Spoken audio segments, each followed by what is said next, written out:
Assassin's Creed Origins has been officially announced, and I'm guessing you want more details? Me too. So I went to Ubisoft Montreal to get them. The Origins team is made up of key members of the crew that brought Assassin's Creed 4 Black Flag to life, and when they set out to make this grand adventure, they knew they needed a setting to match their ambitions. You know what we say, history is our playground. Ancient Egypt is it's a romantic setting, it's a mystical setting. There's a lot of diversity in the landscape of Egypt, and that's why it's fascinating. And that's why it was also amazing and super inspiring for the team to recreate. Obviously, the first thing that comes to mind is pyramids. We're going to have that into the game. It's a no-brainer. But ancient Egypt is much more than ancient pyramids. So history is like a puzzle, right? My job and the way the team works is really to find out all these small details of this information. So what are the flowers, the trees that were back in Egypt? What were the animals? We try to respect both the culture, the Egyptian culture, into putting them into the game, and also having something that's interesting. How I actually saw ancient Egypt, first of all, in my imagination. I mean, you only see sands and sort of, pyramids, and it's really kind of dry. But actually, during that time, it was lush and, it was full of life.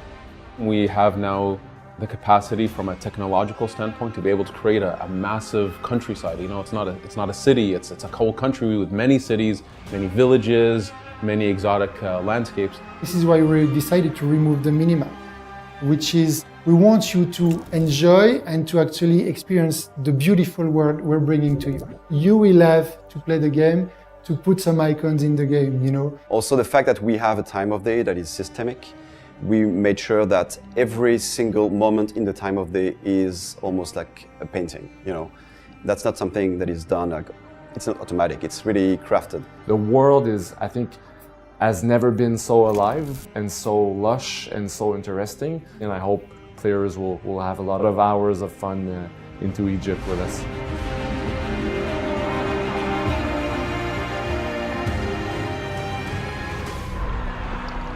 We started by saying we're in Egypt, which meant large landscapes, which meant vehicles like animals, like chariots, camels.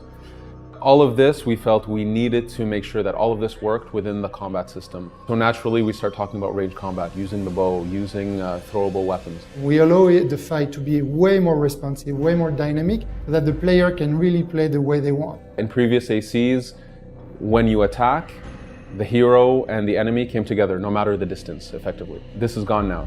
Now, all of a sudden, you're spacing in the fight. How many enemies you're fighting, where are they, matters. If you swing in open air, you can. And you could screw yourself over by doing that. In melee combat, we have a lot of different types of weapons. We've got maces, swords, axes, shields. The reach of your weapon matters. The stats of your weapon matter. So you have to really judge your position in the fight, mixed in with the length of your weapon, the speed of your weapon, the positions of the enemies. And in range combat, we have different types of bows. So we have, the most famous one is probably the Predator bow, which is the equivalent of a sniping rifle. We got a bow that has a super high rate of fire. And we have a bow that is the equivalent of a shotgun that shoots 5 arrows at the same time. We have many types of enemies with their own weapon loadout. Their weapon loadout dictates the way they fight. So players will have to learn how does the enemy with the spear and the shield work versus the guy with the huge mace. And reading their behavior in the fight, then asking themselves, what am I comfortable using against these types of enemies in this situation? So it's a much different system than we've had in the past, but it's afforded us really brand new experiences for players that I'm excited for people to try and play and give us feedback on it.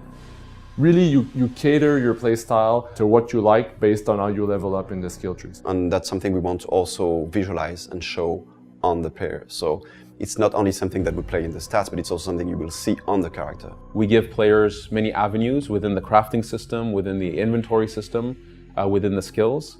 So a concrete output of this means that you cannot assassinate anybody in the game with one shot.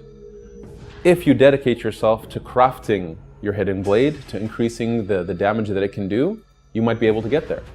But you have to dedicate yourself to it. Now going more action RPG, forced us to say, no, you have to deal with the challenges of the game, the levels of the enemies, and you can be that super stealthy assassin, but dedicate yourself to it. Now, because we have levels, we have RPG mechanics, it's afforded us to be able to do epic bosses. So in the main story of the game, but also in the world where we know some players, if they're really comfortable with the challenge of the fight, they can go and push themselves to fight the most ultimate bosses.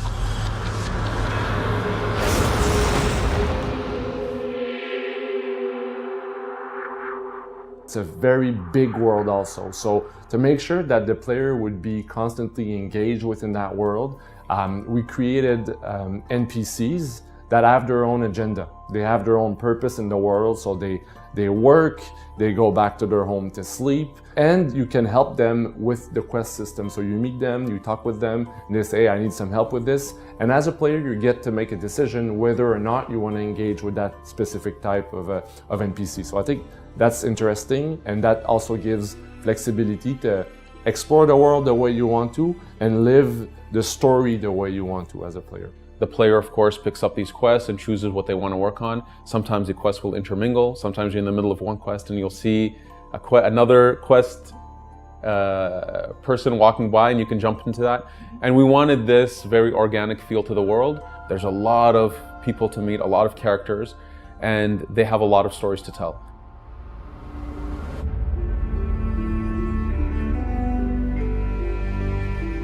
It's not only an origin story, it's also witnessing key moments of the franchise and the reasons why decisions were made. Was it just someone decided, I'm going to put on a hood? No, there's stories behind all of this, and these are the experiences that you explore in the game. So for sure, Eagle Vision is one more of those elements where, why is it called Eagle Vision and where did it really come from? Bayek has also this connection, this very special connection with the eagle Senu, that he can use, to really scout and plan ahead, So with your eagle, you'll be able to spot, what the challenge is about, seeing the level, the number of enemies. In this exact setting was also the perfect moment and the perfect, actually, world and culture and mythology to see, to witness the birth of the Brotherhood. I mean, it's so much fun, man. It's so great. Like, it's so cool, and it's an honor, But telling an origin story, you get to put some pieces of the puzzles together and explain a little bit more to the player. So that's really cool.